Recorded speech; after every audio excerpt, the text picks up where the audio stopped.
Got a good crowd here. Got one ring to all them all. Do we have any other token nerds here? No? I'm the only one? All right.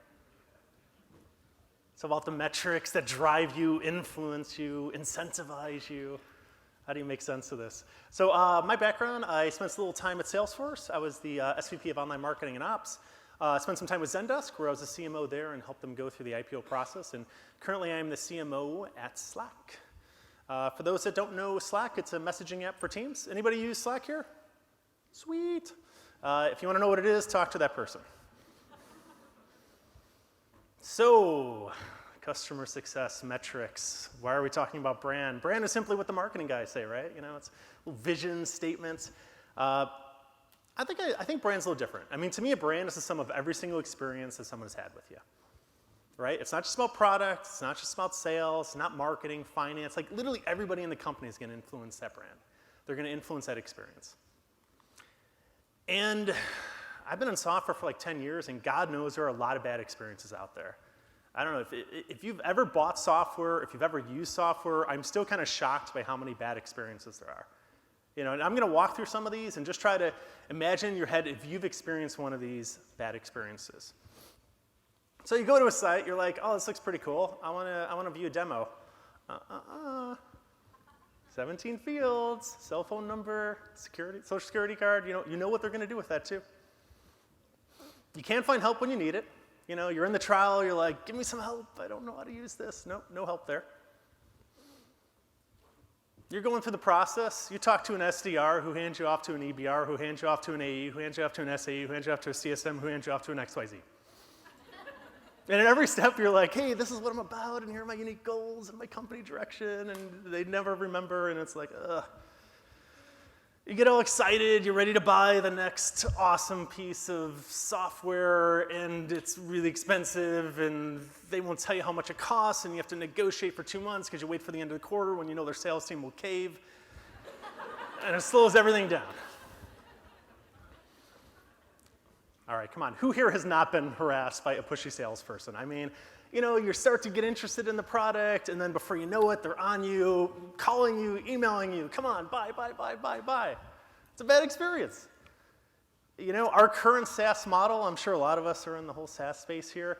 You know, we like to sell 1,000 seats. And if like 10 people end up using that product, you still have to pay for 1,000 seats. Like, that kind of sucks. That's a bad experience. You know, waiting forever for a support response. You know, you fill something out, you know, it should be quick. You know, why do you wait a day, 2 days, whatever it is? You know, the ad that you're like, oh, this looks pretty cool, I'm gonna check it out. And it sends you to like a prison landing page where you cannot get out. You can't even go to the home page, you can't see the features page. Like, again, just this giant form is the only way you can learn about information for this company. It's a crappy experience, but it's like it's all over. You know, sometimes when you have to talk to a salesperson, when you don't want to, you might not be ready right away, but it's like, no, you have to talk to this person. You fill out this certain customer segments and lead routing rules, and you're going to be forced to talk to a salesperson. And then conversely, not being able to talk to a salesperson, right? Maybe you're like a tiny business, a small business, right? And you've got some questions, and you want to talk to a live person. Nope, you're a VSB, and you've been lead routed to the self-service world where you can never talk to anyone because you don't make enough money, right? Everyone disappears after the contract signed. Man, I've been wined and dined for contracts, taken to steak dinners. It is like this entire audience is selling it to me. And then like the minute I do that like DocuSign and I put it, like they're all gone. And I'm like, and here's like one person maybe to make me successful. Sucks, bad experience. And I have a theory. Like Sauron is behind this. Now it's the crappy short-term metrics. It's these metrics that incentivize organizational behavior to do really crappy experiences, right? I mean, that's what, we work with good people. And I've worked for 20 years at companies. Like I've never worked with an evil person that was just like, I want to screw the customer over. Like, how could I do it? You know, it's like good people, but we get measured, right? We get measured based on metrics, there's performance reviews, there's promotions. You know, the organizational behavior is driven by what metrics we choose. And I'm gonna say something controversial. I think bad metrics are leads, opportunity, pipeline, gross margin. I think these are all things that incentivize really bad customer behavior. And on the flip side, I think good experiences can really shape a brand. You know, imagine a world where you get that help response in 15 minutes when you send off an email. There's transparent prices. Everything's up there. You know, you don't have to haggle. You have actually salespeople who will tell you when it's not a good fit. Like they come to you and you go, you know what, this actually, our feature set doesn't, it's not right for you, right? You know, it's just not good. Like we actually have, I would recommend you go with this company.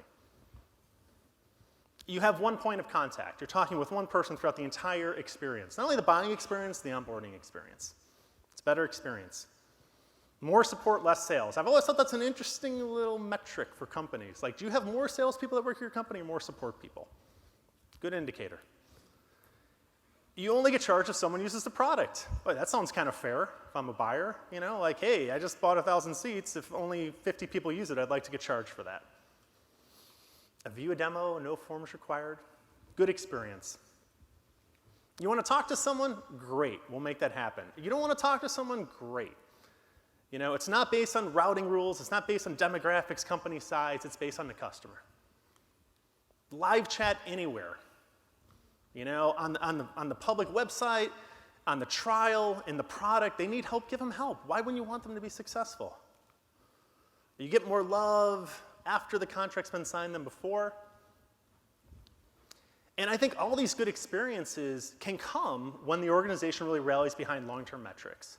Not short-term metrics, but long-term metrics, as it drives organizational behavior.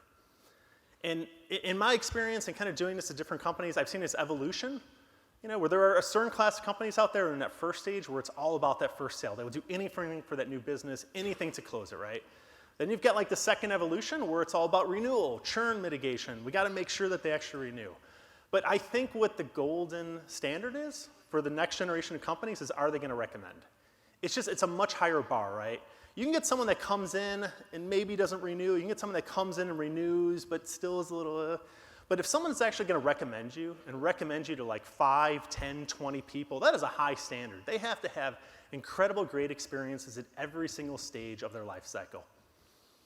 And that's why I like good metrics. These are Gandalf metrics. NPS, CSAT, engagement. You guys know this. You've been doing the entire day on this. But they're good stuff, right? And so I think the other thing is you have to think about, how do you organize your teams? You know, my role as CMO at Slack, I do not only the marketing team, I do the sales, I do the support, I do the customer success. It's all the customer-facing teams. And so we've got kind of a unique opportunity to kind of disrupt that, right? Usually the disruption happens on the product side, and why not disrupt go-to-market? Why not organize these teams differently? Why not organize them with long-term customer success metrics so everyone is aligned behind that? And that's what we've done. Everything that we do at Slack is behind a long-term metric. We try to just harness out really good experiences. Of those experiences I listed, almost every one currently happens at Slack, or we're going to do. At Slack, you're not charged unless people actually use the product. We have 5 times as many support people as we do salespeople. Even the salespeople aren't commissioned. You know, they're all on these very long-term customer success metrics. And I think that yields good things. Like Slack's a really good example of what happens when you do these things. This is kind of our wall of love. If you ever go to the homepage, you can click on it. And it's crazy. We get like 15 to 20, 25 of these like every single day. And the first thing I did, I've been with Slack for about 4 months, as I go ask Stuart, I'm like, all right, like what are we doing here? You know, what little incentive or referral or what's going on? You know, and it's like, no, they're all just, you know, people with good experiences that just want to share that. It's crazy. The Slack HQ has been proposed to 20 times. That's my one visual slide. The rest I wrote myself. But it's good, right? Good experiences drive good growth. If you want to have hyper growth, you have to fill a person with good experiences to the point that they're going to recommend you like crazy. And this is kind of the animated GIF. This is Slack's growth. We've only been around 1 year since we launched. And by all the metrics I track, and I try to be a SaaS connoisseur, it's the fastest growing B2B company ever.